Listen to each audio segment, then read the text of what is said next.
Hi everyone, so now I'll be giving you some background information on adjectives and adverbs. So adjectives are words basically used to describe nouns. For example, the happy camper, happy would be the adjective. In Latin, an adjective matches the word it's modifying, and the word it's modifying is also known as the antecedent. It matches it in case, number, and gender. And there are two sets of endings for adjectives. There's the first and second declension adjective endings, which is grouped into one category, and then third declension. The first, here, let me write that down before I move on. There are two sets of adjective endings. First and second, and then there's also the third declension adjective endings.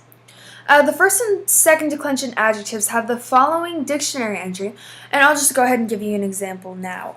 First and second, since they're grouped into one category, it's one dictionary entry, and I'll give you the example of bonus, bona, bonum, meaning good. The first word is always your masculine, nominative singular masculine, to be specific. The second word is also always your feminine, and the final one is always your neuter. And it's very simple. All you have to do is match the case, number, and gender to your noun. And I'll give you an example. Let's translate of the good boys into Latin. So let's use the noun puer, pueris, or pueri for the noun. And you would put pueri into genitive plural. And let me use an example. That would be puer, puerorum. So this is of the good boys. And you would go ahead and match your masculine ending, make it genitive plural as well, and that just so happens to be bonorum. So of the good boys. Okay, so now for third conjugation adjectives, and I'll give you an example of an adjective. Hold on. I'll make another arrow from our third declension, as you can see. And I'll give you a dictionary entry. Brewis,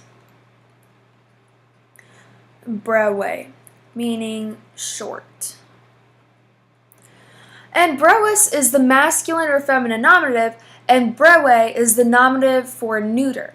And now the endings for third declension adjectives are very similar to regular third declension endings, but there's still some differences. So I'm going to go ahead and make a chart of the third declension adjectives.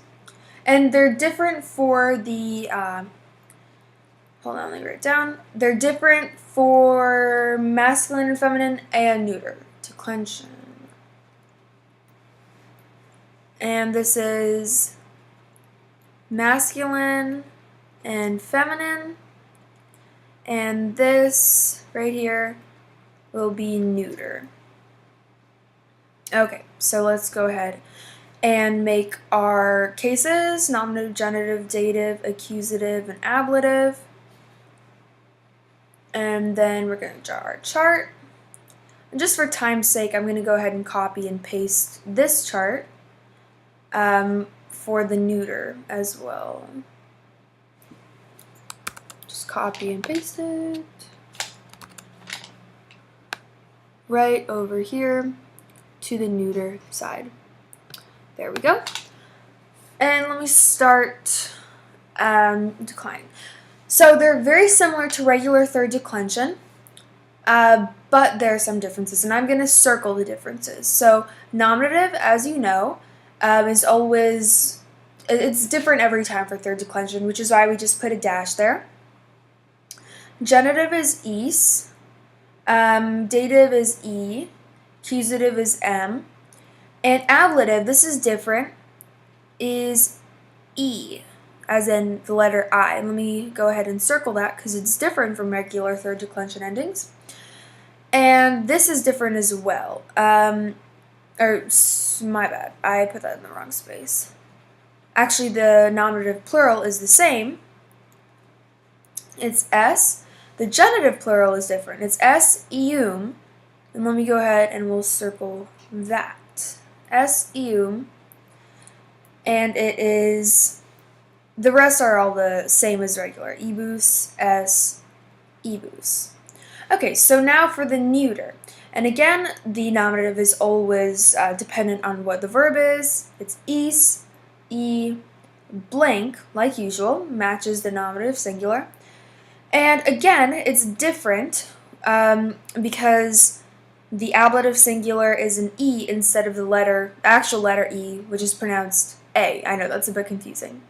But this is different as well, nominative plural. Ia, eum, and the dative singular, or plural, is the same. Ebus.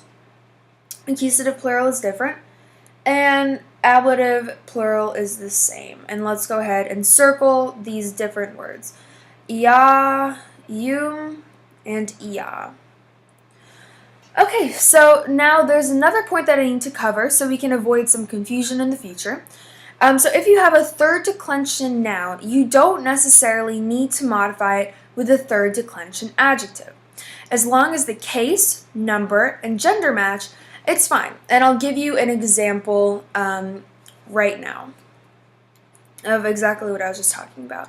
Let's translate with the good king into Latin.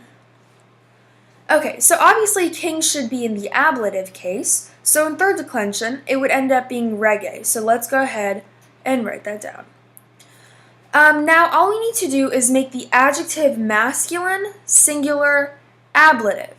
And again, here is the word for good. We're using with the good king.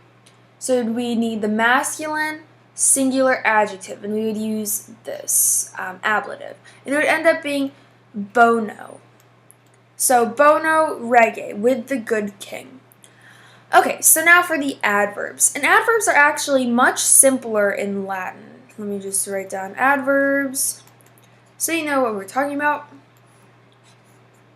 Okay, an adverb is a part of speech which modifies a verb, adjective, or another adverb. And in Latin, adverbs are very simple. There are no genders and no form changes, yet at least.